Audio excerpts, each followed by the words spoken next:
तो हम तुम्हें मुंह मांगा पुरस्कार देंगे, बस गुस्सा दिला दो। उसने कहा ये तो मेरे दाएं हाथ का खेल है, ये तो चुटकी बजाने जैसा छोटा सा काम है, दिला दूंगा गुस्सा, आ जाएगा क्रोध, थोड़ा समय दो, 2-4 दिन।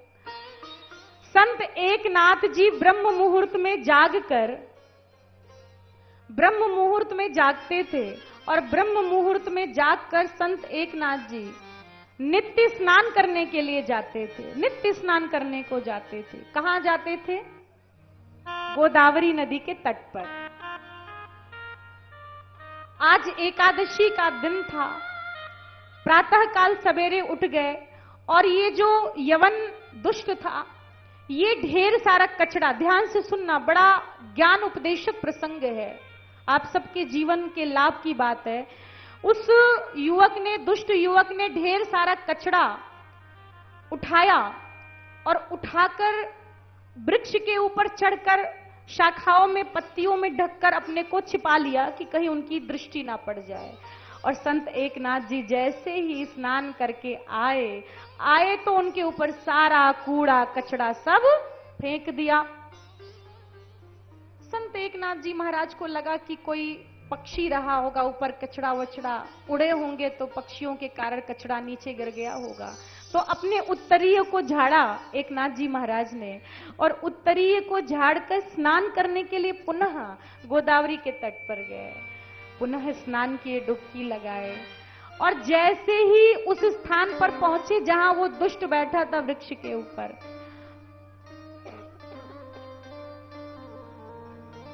पुनः उसने टोकरी में ढेर सारा कचरा भरकर रखा था, और भरी हुई कचड़े की टोकरी को फिर से एकनाथ जी महाराज के ऊपर गिरा दिया, उड़ेल दिया।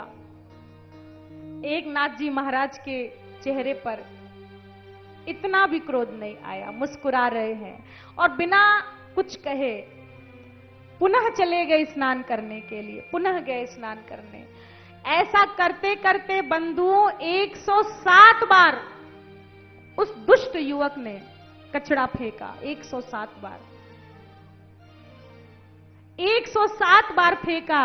और जैसे ही 108वीं बार स्नान करके आए ही थे, उनके ऊपर कचरा डालने के लिए हाथ आगे बढ़ाया, तो उसके भीतर की आत्मा रो पड़ी, उसे बड़ा पश्चाताप हुआ, ग्लानि हुई, मैं कितना बड़ा पापी हूं। ऐसा संत जिसके ऊपर मैं 107 बार कचरा फेंका, उसने एक बार भी मुझे गाली नहीं दिया, क्रोध नहीं किया, कुछ कहा नहीं, एक शब्द नहीं बोला।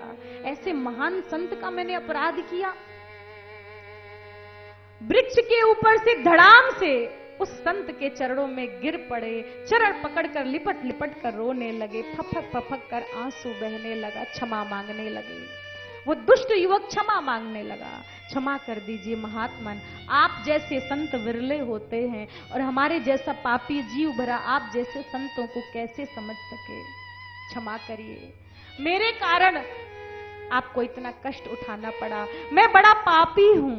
उस महात्मा ने कहा, तू पापी नहीं, तू तो बहुत बड़ा पुण्यात्मा है, तू पापी नहीं है, तू तो बहुत बड़ा पुण्यात्मा है, क्योंकि तुम्हारे कारण आज एकादशी के दिन मैंने 108 बार गोदावरी में स्नान कर लिया, इसलिए तुम पापी नहीं हो।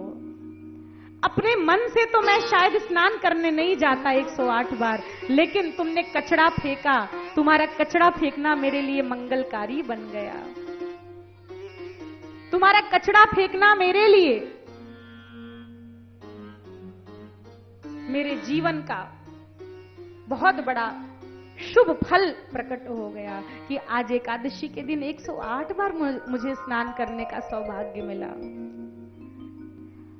और वही दुष्ट युवक एकनाथ जी महाराज का शिष्य बन गया, चेला बन गया। तो सत्संग से दुर्जन भी सुधरता है, जो दुष्ट है वह भी सुधरता है। मज्जन फल पेखिए तत्काला। देखिए, दुकान पर जाइए तो दुकान वाले कभी कभी कहते हैं कि भाई सामान, और पैसे नहीं है तो उधारी भी हमारे यहाँ मिलती है, उधार खाता चलता, रजिस्टर में नाम पता सब नोट करा दो, जब पैसा आएगा भर देना। लेकिन ये कथा में उधार खाता नहीं चलता है। नगद नारायण, कथा सुनिए और तुरंत आनंद की प्राप्ति कीजिए। आज कथा सुने, आनंद कल मिले, ऐसा उधार खाता नहीं है। कथा सुनते ही जीव को परम आनंद की, शांति की प्राप्ति होती है। सत्संग करते ही हमारा सारा पाप समाप्त हो जाता है, हमारी बुद्धि परिवर्तित हो जाती है। ये सत्संग का फल है। प्रेम से बोलिए संत भगवान की जय हो, गुरुदेव भगवान की जय हो। प्रेम से बोलो राधे राधे। एक बार बोलिए सभी लोग, राधे राधे। राधे राधे, राधे राधे, राधे राधे, श्री राधे। श्री राधे। हमने कहा, फिर निवेदन कर रहे हैं, जयकारा खूब लगाना है, बार बार लगाना है। हम तो कथा सुना रहे हैं, लेकिन आपकी वाणी से भी भगवान का नाम निकले तो आपका जीवन सार्थक हो। कथा सुनना तो सुनना ही है, लेकिन साथ ही साथ जयकारा लगाते रहना है। आपके मुख से भी राम राम, राधे राधे, सीताराम निकलता रहे, राम नाम का जयकारा निकलता रहे, राधे राधे निकलती रहे। भक्तों, आइए सुंदर सा प्यारा सा भजन हम सभी प्रेम से किशोरी बरसाने वाली राधा रानी के चरणों में अर्पण करें। सभी तालियों की सेवा करते हुए मेरे साथ गुनगुनाइए।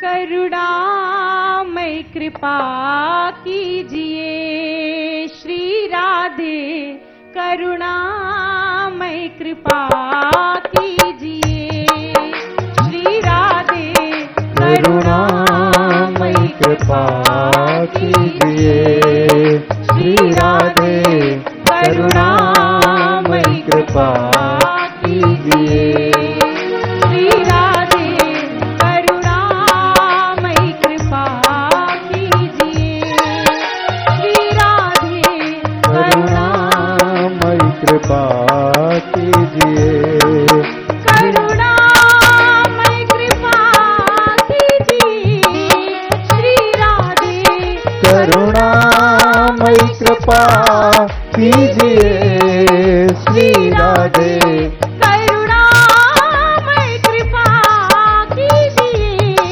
श्री राधे, करुणामय कृपा कीजिए श्री राधे, चरणों से लगा लीजिए श्री राधे, चरणों से लगा लीजिए श्री राधे, चरणों से लगा लीजिए राधा रानी चरणों से लगा लीजिए।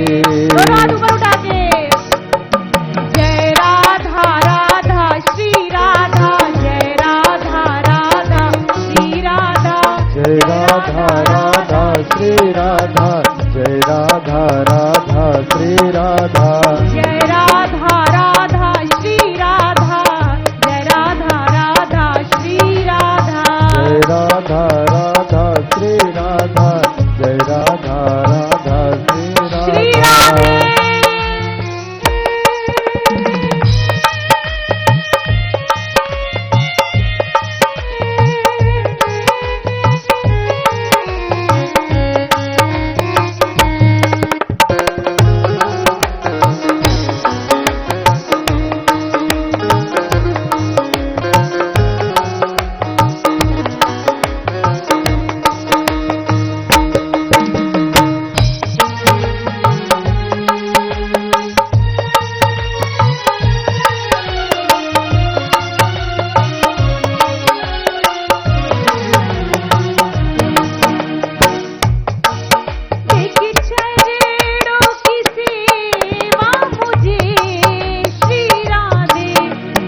चरणों की सेवा मुझे श्री राधे, देखी चरणों की सेवा मुझे श्री राधे, दे दे चरणों की सेवा मुझे श्री राधे, देखी चरणों की सेवा मुझे श्री चरणों की सेवा मुझे श्री राधे मेरी किस्मत बना दीजिए श्री राधे। मेरी किस्मत बना दीजिए श्री राधे मेरी किस्मत बना दीजिए श्री राधे मेरी किस्मत बना दीजिए राधा रानी राधा मेरी किस्मत बना दीजिए राधा रानी मेरी किस्मत बना दीजिए जय राधा राधा श्री राधा जय राधा राधा श्री राधा जय राधा राधा श्री राधा जय राधा राधा श्री राधा जय राधा राधा श्री राधा जय राधा राधा श्री राधा राधा श्री राधा जय राधा राधा श्री राधा राधे राधे।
बीच मझधार में आप की लाडली जो बीच मझधार में आप हंसी लाडली जो बीच मझधार में आप की लाडली जो बीच मझधार में आप हंसी लाडली जो बीच मझधार में आप की लाडली जो बीच मझधार में आप हंसी लाडली जो पार नैया लगा दीजिए श्री राधे पार नैया लगा दीजिए श्यामा प्यारी पार नैया लगा दीजिए राधा रानी राधा पार नैया लगा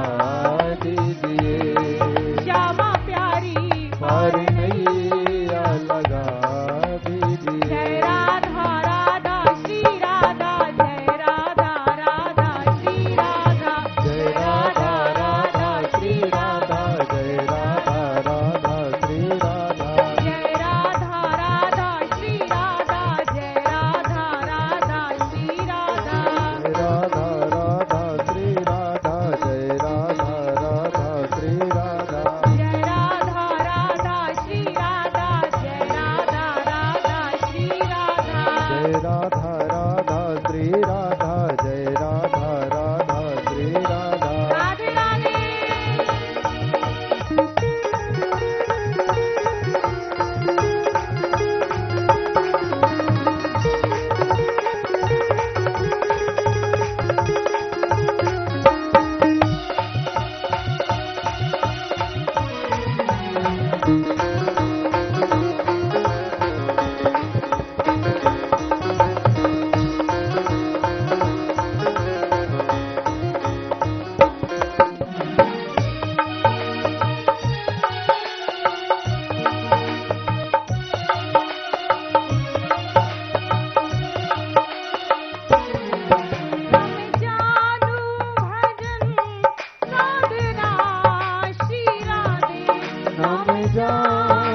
भजन साधना श्री राधे नाम जानो भजन साधना श्री राधे नाम जानो भजन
श्री राधा। जय जय श्री राधे।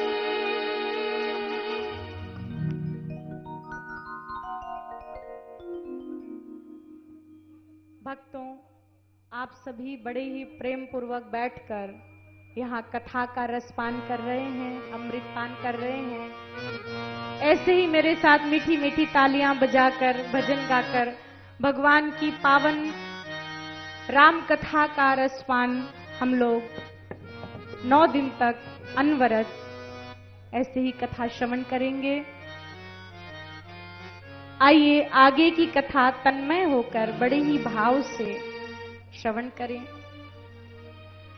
गोस्वामी तुलसीदास जी महाराज ने राम नाम महाराज को बहुत बहुत कोटि कोटि बार हाथ जोड़कर वंदन किया है, बारंबार प्रणाम किया है। राम नाम को इतने बार प्रणाम किया राम नाम महाराज को कि उसकी गिनती नहीं की जा सकती।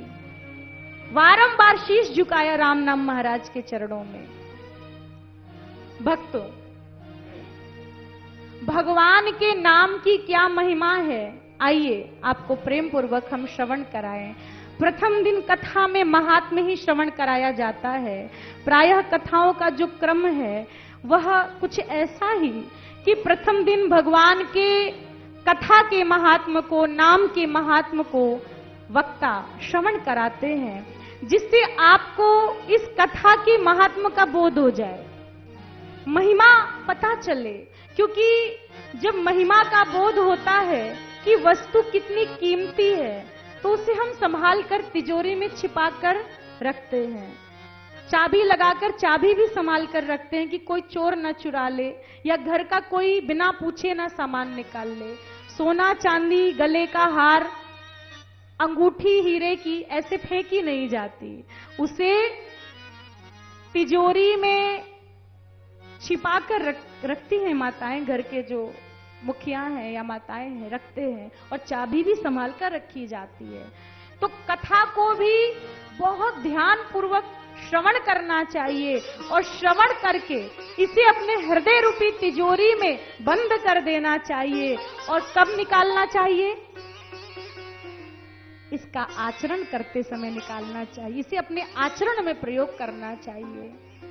कथा में जो बात सुने वह हमारे आचरण में आ जाए, ऐसा प्रयास करना चाहिए। आइए भगवान के नाम की महिमा सुने। गोकोटितानं ग्रहणेषु काशी माघे प्रयागे यदि कल्पवासी यज्ञायुतं मेरु सुवर्णदानं गोविंद नाम्ना न भवेच्च तुल्यं गोविंद नाम्ना न भवेच्च तुल्यं। गोकोटि दानम ग्रहणेषु काशी। काशी में 1-2 गैया नहीं, गोकोटि दानम, कोटि कोटि करोड़ों करोड़ों गैया दान करने का जो फल है वह भगवान का नाम लेने से प्राप्त हो जाता है। भगवान के नाम के बराबर वह गोकोटि दान भी उसकी बराबरी नहीं कर सकता, समता नहीं कर सकता। और ऐसी वैसी गैया नहीं, स्वर्ण रंजित, रजत रंजित, उनके खुर को सोने से मढ़वाकर, सिंगों को सोने से मढ़वाकर, खुरों को चांदी से मढ़वाकर दान देने का जो फल है वह फल भगवान के नाम की बराबरी नहीं कर सकता। एक बात बताओ, दान कर सकते हैं हम कपिला गौ? माताएं बताएंगी। गैया दान करना तो हमारे लिए बहुत बड़ा पहाड़ है। लगता है कि गैया दान, जीवन भर में हम संकल्प किए रहते हैं कि 1 गौदान तो करेंगे। पूरे जीवन में 1, 2, 4, 5 गौदान हो जाए तो हम समझते हैं बहुत बड़े दानी हैं। कहां से ले आओगे करोड़ों करोड़ों गैया? वो भी उनके सिंगों को सोने से मढ़वाकर, खुरों को चांदी से मढ़वाकर। कहां से मिलेगी ऐसी गैया? आज गोवध हो रहा है, इतनी बड़ी मात्रा में बड़े पैमाने पर गोवध किया जा रहा है, गायें काटी जा रही है, गोवंश समाप्त हो रहा है, कहां से मिलेगी इतनी गैया? यह हमारे वश की बात नहीं है। लेकिन भगवान का अगर आपने नाम ले लिया तो ग्रहण लगने पर काशी में कोटि कोटि गैया दान देने का फल आपको सिर्फ भगवान के नाम ले लेने से मिल जाता है। माघे प्रयागे यदि कल्पवासी, तीर्थराज प्रयागराज में माघ के महीने में कल्पवास करने का जो फल है, इतनी ठिठुरती सर्दी में, इतनी कड़ाके की सर्दी रहती है, ठिठुरन रहती है, बड़े कष्ट से कल्पवास होता है। ब्रह्म मुहूर्त में जागते ही गंगा जी में ठंडे ठंडे जल में स्नान करना, भगवान का नित्य सेवा, सुबह शाम ठाकुर सेवा, एक बार प्रसाद पाना, फलाहार पे रहना और जगह जगह कथा सुनना। कभी वर्षा भी हो जाती, कभी पांडाल भी उड़ जाता, आंधी तूफान, सब सामान भीग जाता, बह जाता। ऐसी कठिन साधना, शरीर को तपाया जाता है और शरीर तपेगा तो पाप कटेंगे, पाप क्षीण होंगे, पाप मिटेंगे। भक्तों, ऐसे प्रयागराज में कल्पवास करने का जो फल है वह भगवान के नाम ले लेने पर स्वतः ही जीव को प्राप्त हो जाता है। कल्पवास का फल भी भगवान के नाम की बराबरी नहीं कर सकता, कल्पवास का फल भी बराबरी नहीं कर सकता। यज्ञायुतम मेरु स्वर्ण दानम, एक यज्ञ करना हो तो 5, 10, 20, 50, 100, 200 ब्राह्मण बुलाने पड़ते हैं। घंटों घंटों यहां पर स्वाहा स्वाहा स्वाहा स्वाहा की जाती है। ब्राह्मणों की सेवा, सभी देवी देवताओं की सेवा, इतना कुछ यज्ञ की पूर्णाहुति तक करना होता है। लेकिन यहां तो कहा जा रहा है कि 10,000 यज्ञ करने पर जो फल मिलेगा, 10,000 यज्ञ कौन कर सकता है? है कोई इस धरती पर इतना बड़ा धर्मात्मा जो 10,000 यज्ञ कर ले? और अगर कर भी ले तो यहां पर भगवान कहते हैं कि 10,000 यज्ञ एक तो व्यक्ति के समर्थ के वश की बाहर की बात है, उसके समर्थ में नहीं आ सकती ये बात। और अगर कर भी लिया तो भगवान के नाम की बराबरी नहीं कर सकता, उसका फल भगवान के नाम की बराबरी नहीं कर सकता। गोविंद नामना न भवे चतुल्यम, एक बार गोविंद नाम की बराबरी नहीं हो सकती इन सारे फलों की। आज व्यक्ति के पास संध्या करने के लिए समय नहीं है, गायत्री के लिए समय नहीं है, तीर्थाटन करने के लिए समय नहीं है, पाठ करने को समय नहीं है, दीपक जलाने को समय नहीं है, ठाकुर सेवा का समय नहीं है, इन सब चीजों के लिए समय नहीं है। भक्तों, विष्णु सहस्त्र नाम का पाठ अगर व्यक्ति करे तो ब्रह्म हत्या जैसे पाप मिट जाते हैं, कई कई जन्मों के कलमश समाप्त हो जाते हैं। हमसे विष्णु सहस्त्र नाम का पाठ हो, इतना समय नहीं है हम पर कि हम इतना पाठ कर सके। व्यक्ति यही कहता समय नहीं है। अगर विष्णु सहस्त्र नाम नहीं पढ़ सकते, 1000 नाम भगवान नारायण के, एक बार नारायण नाम ले लें तो वो भी हमसे नहीं बनता। नारायण नारायण कौन करता रहे दिन भर, तो नारायण नाम भी हमसे नहीं लेते बनता है। नारायण भी नहीं कह सकते तो कहा गोविंद कह दो। गोविंद नामना न भवे चतुल्यम, लेकिन गोविंद नाम भी लेने में हमको बड़ी कठिनाई है, बड़ा कष्ट है। गोविंद नाम लेना भी हमारे लिए बड़ा भारी कार्य है। चलो हमने मान लिया गोविंद नाम संयुक्त अक्षर है, जो बड़े बूढ़े बुजुर्ग हो गए, उनको लेने में दांत नहीं है तो कठिनाई भी हो रही हो, उससे भी सरल उपाय बता दिया भोलेनाथ ने कि बैठे बैठे जीभ हिलाओ और राम राम सीताराम, राम राम सीताराम, राम राम सीताराम करते जाओ, गाते जाओ। लेकिन हमसे राम राम भी नहीं बनता है। इससे सरल उपाय तो संसार में कहीं भी नहीं है, कहीं नहीं मिलेगा।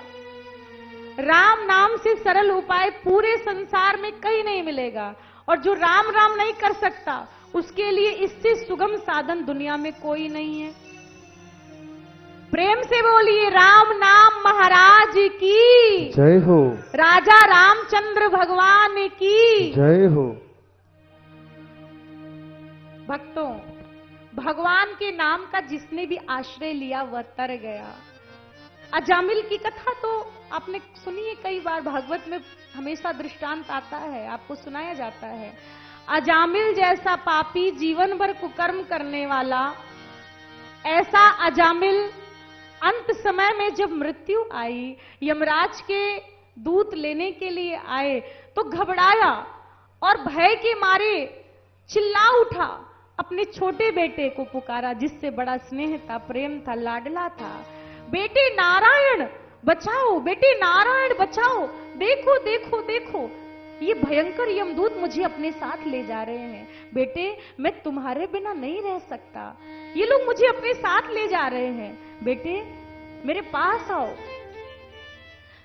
अब बुलाया था अपने बेटे नारायण को, और जिसे सुनना था उसने तो नहीं सुना, लेकिन भगवान नारायण ने सुन लिया।